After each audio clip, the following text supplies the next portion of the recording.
श्रीमद् भागवत के द्वितीय स्कंध में आचार्य परमहंस चक्र चूड़ामणि महामुनिंद्र भगवान श्री शुकदेव जी महाराज ने कहा, एतावान सांख्य योगाभ्याम स्वधर्म परिनिष्ठया जन्मलाभ परः पुंसामन्ते नारायण स्मृति। आपकी रुचि है, आप ज्ञान के मार्ग पर चल के जाएं, आप योग के अष्टांग योग के मार्ग पर चल के जाएं, आप कर्मकांड के मार्ग पर चल के जाएं, आप किसी भी साधन पथ के पथिक हों, आपके साधन की सफलता सार्थकता इसी में है कि अंते नारायण स्मृति ही, अंत में हमें नारायण की याद आ जाए, भगवान का स्मरण हुआ है। जन्म जन्म मुनि जतन कराही, अंतराम कही आवत नाही। न जाने कितने जन्मों तक बड़े बड़े ऋषि मुनि साधन करते हैं कि अंतिम क्षण में भगवान का नाम हमारे हृदय में आ जाए, हमारे कंठ में, हमारी जिह्वा पर आ जाए, लेकिन नहीं आ पाता है। पूज्य श्री चंद्रशेखर बाबा जी महाराज कहा करते थे, मृत्यु के क्षण में भगवान नाम किसकी जिह्वा पर आता है। हम सब लोगों के लिए बहुत काम की चीज है। भागवत जी की टीका में लिखी है ये बात। निरपराध चित्तानाम देहांत काले भगवत स्मृति भवति। जिनके चित्त में भी हरि, गुरु और संत, इनके प्रति अपराध नहीं बनता है, मन से, वाणी से, क्रिया से तो दूर, बुद्धि से भी सूक्ष्म चित्त है, हरि, गुरु, संत, गौ, ब्राह्मण, इनके प्रति जिसका कभी अपराध न बने, माता पिता, किसी के भी प्रति कोई अपराध न बने, ऐसे सर्वथा निरपराध चित्त वाले के अंतिम क्षण में भगवान की स्मृति आती है। इसलिए भैया अंतिम में भगवान की याद आवे, इसके लिए एक तरफा निर्णय करना पड़ेगा कि कुछ भी हो हमें सहन करना है।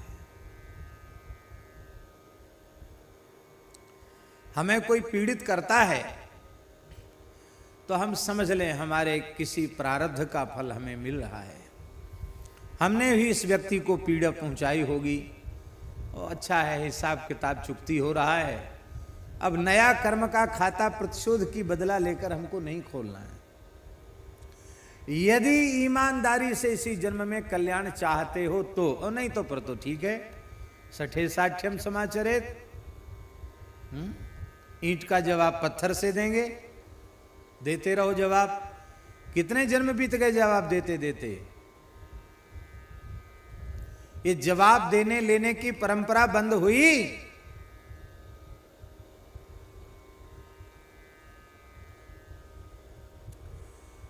बड़ों के प्रति तो अपराध बने ही ना, छोटे से छोटों की। छोटे हैं क्या, ये बड़े छोटे हमारी बुद्धि की कल्पना है। सच्ची बात तो यह है कि एक भगवान के अलावा दूसरा कुछ है ही नहीं।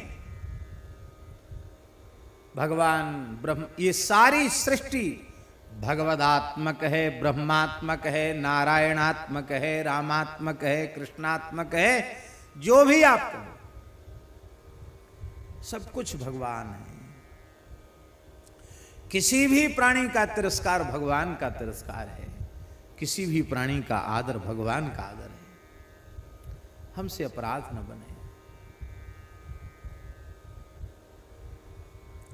सावधानी कठिन है, रही आवे कठिन,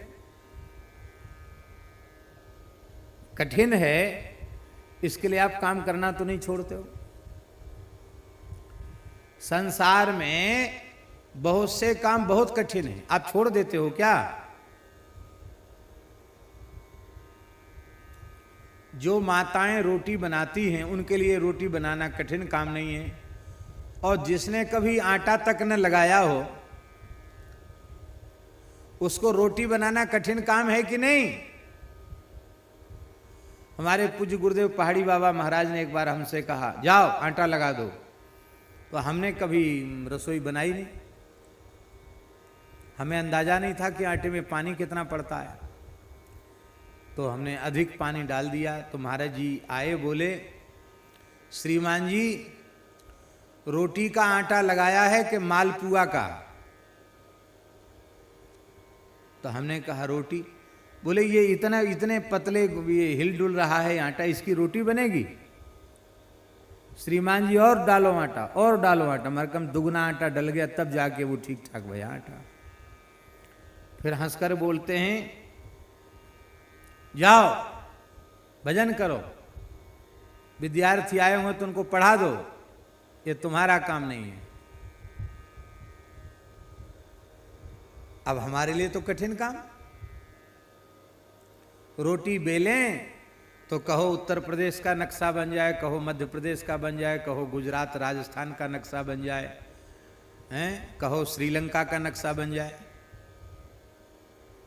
इधर बेलन घुमा उधर रोटी पहुंच जाए। जो काम जो नहीं करता उसके लिए वो कठिन है, लेकिन वही हम बनाने लग जाएं तो हमारे लिए कठिन है क्या?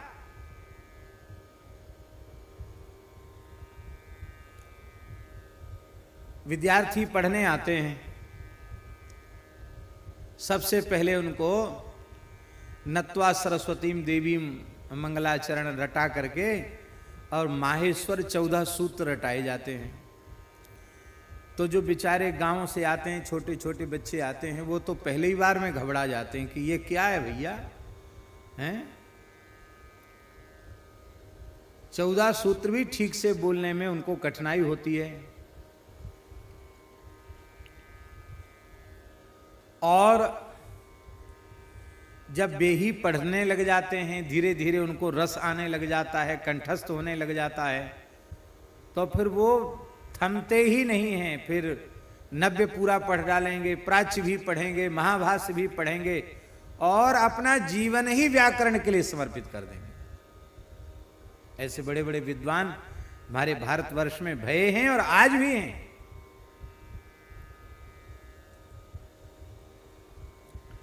काशी के एक महापुरुष, जैसे भागवत सप्ताह आदि के आयोजन होते ना, ऐसे वो लघु सिद्धांत और सिद्धांत के सप्ताह पारायण करते हैं, उसकी कथा सुनाते हैं। आप कहेंगे व्याकरण के लघु सिद्धांत की सप्ताह कथा क्या होगी? अरे भाई, उन्होंने शब्द ब्रह्म की उपासना की है, उनको उसी में रस आ रहा है, पढ़ने वालों को रस आ रहा, पढ़ाने वालों को रस आ रहा है, उनके लिए कठिन नहीं है। एक वैश्य थे, अभी भी है ही हैं,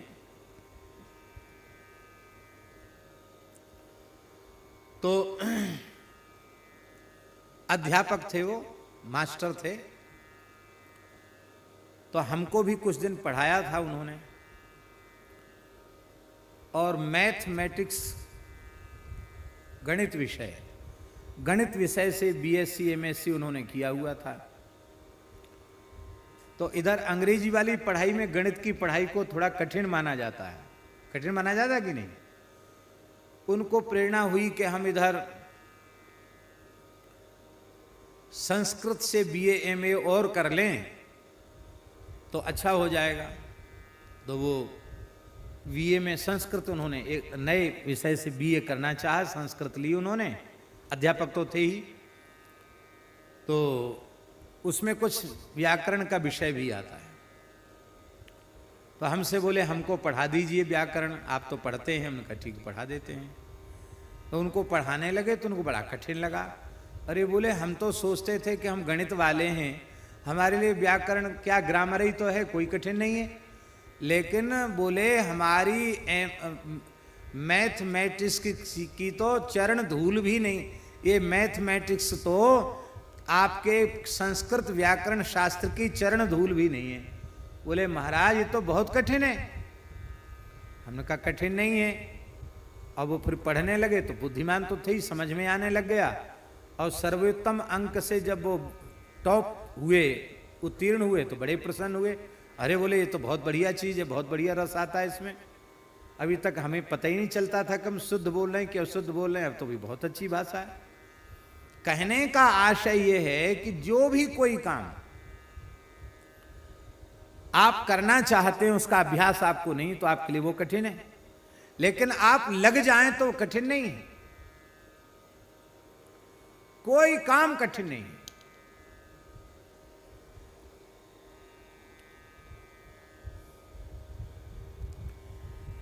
कठिनाई है अपराध से बचने में, लेकिन यदि हम लग जाएं ईमानदारी से, ये निश्चय कर लें कि इसी शरीर से इसी जन्म में हमें अपना कल्याण करना है।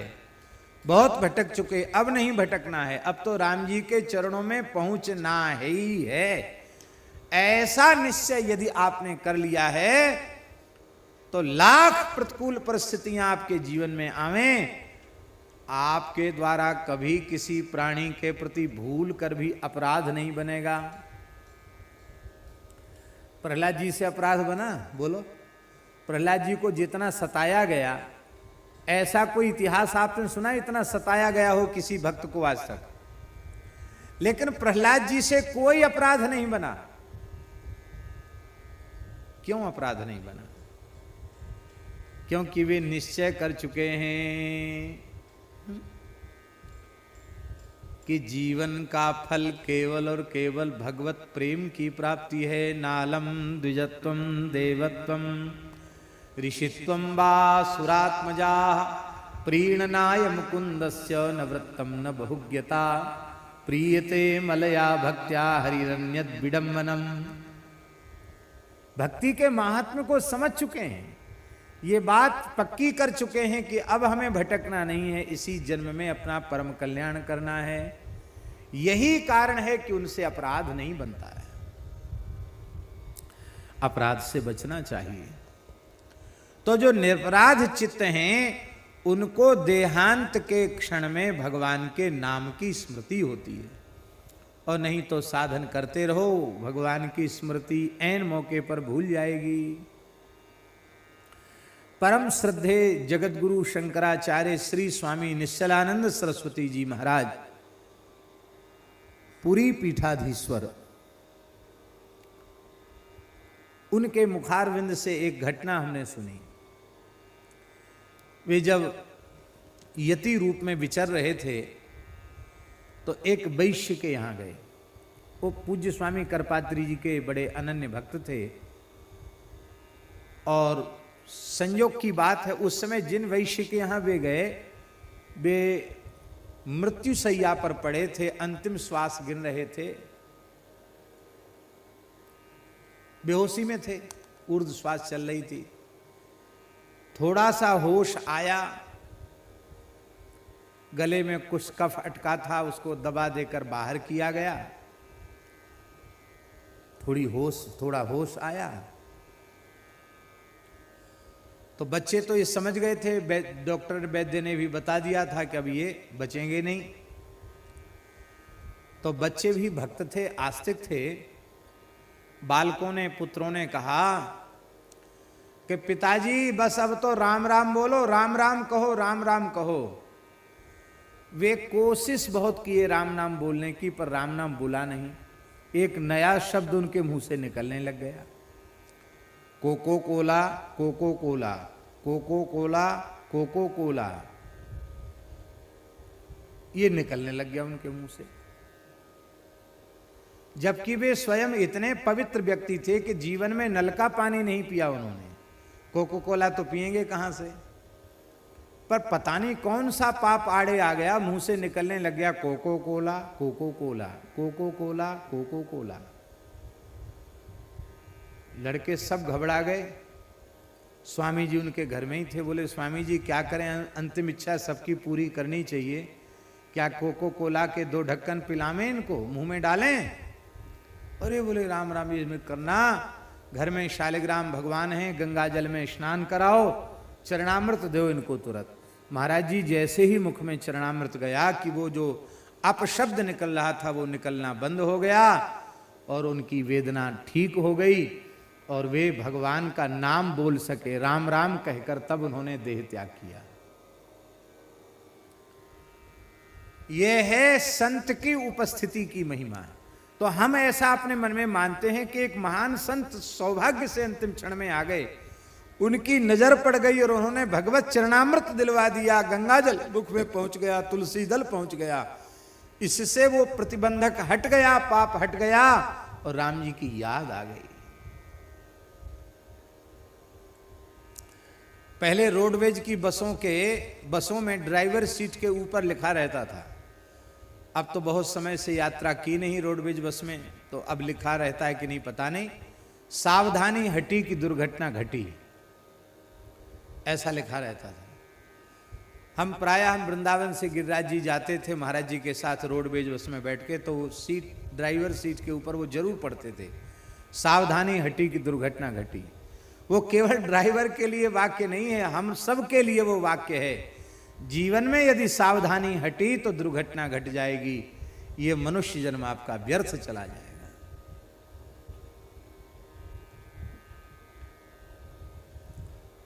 पूरी तरह अपराध मुक्त होने का साधन है अपने को दासानुदास मानो और सारी सृष्टि को भगवद रूप में देखो।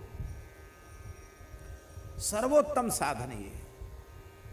सो अनन्य जाके असि मति न टरे हनुमंत, मैं सेवक सचराचर रूप स्वामी भगवंत।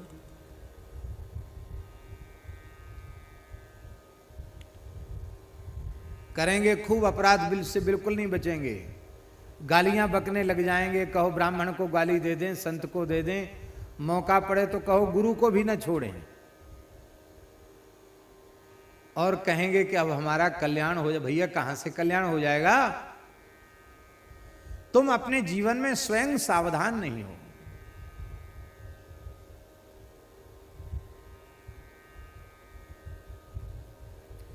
इसलिए हमने प्रार्थना की है, प्रतिकूल से प्रतिकूल परिस्थिति में स्वयं कष्ट सह लेना, पर किसी को पीड़ा अपने द्वारा हो ऐसा कभी नहीं करना। अपराध से बचते हुए भजन करो तो आपकी आध्यात्मिक उन्नति जल्दी होगी। व्यर्थ तो फिर भी नहीं जाएगा, एक नाम भी व्यर्थ नहीं जाएगा, लेकिन ईमानदारी से अपराध से बचना पड़ेगा।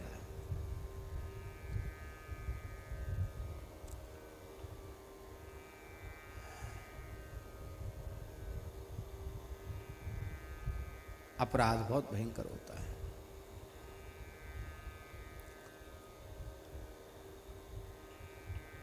अब यहां एक प्रश्न उठ सकता है कि इधर तो श्री जीव गोस्वामी पाद कह रहे हैं भागवत जी की टीका में कि जिनके चित्त से भी अपराध नहीं बनता उनको भगवान की स्मृति होती है। और अजामिल तो अपराधों का भंडार था। कौन सा पाप ऐसा था जो हजारों हजारों बार उसने न किया हो? कोई भी शुभ कर्म उसमें बचा ही नहीं था, पाप का खजाना बन चुका था। उसको भले ही पुत्र के बहाने से ही सही, उसकी जिह्वा पर परम पवित्र नारायण नाम कैसे आ गया, ये प्रश्न हो सकता है। और इस प्रश्न का समाधान ये है कि ये अजामिल की साधना नहीं थी, ये अजामिल की पात्रता योग्यता नहीं थी। उन संतों ने, ऋषि मुनि महात्माओं ने उसके पुत्र का नाम नारायण इस संकल्प को लेकर के रखा कि कम से कम पुत्र के बहाने से ही सही मरते समय इसके मुंह से नारायण नाम निकल जाएगा तो इस पापी अजामिल का भी उद्धार हो जाएगा।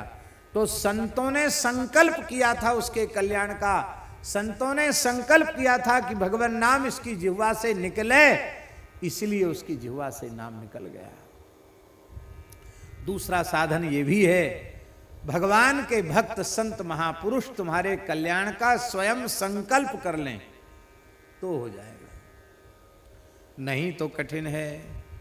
आप कहोगे तब तो आपने बहुत अच्छा उपाय बता दिया, किसी भी महात्मा के पीछे पड़ जाएंगे कि अब हमें कुछ नहीं करना, आप हमारे कल्याण का संकल्प करो।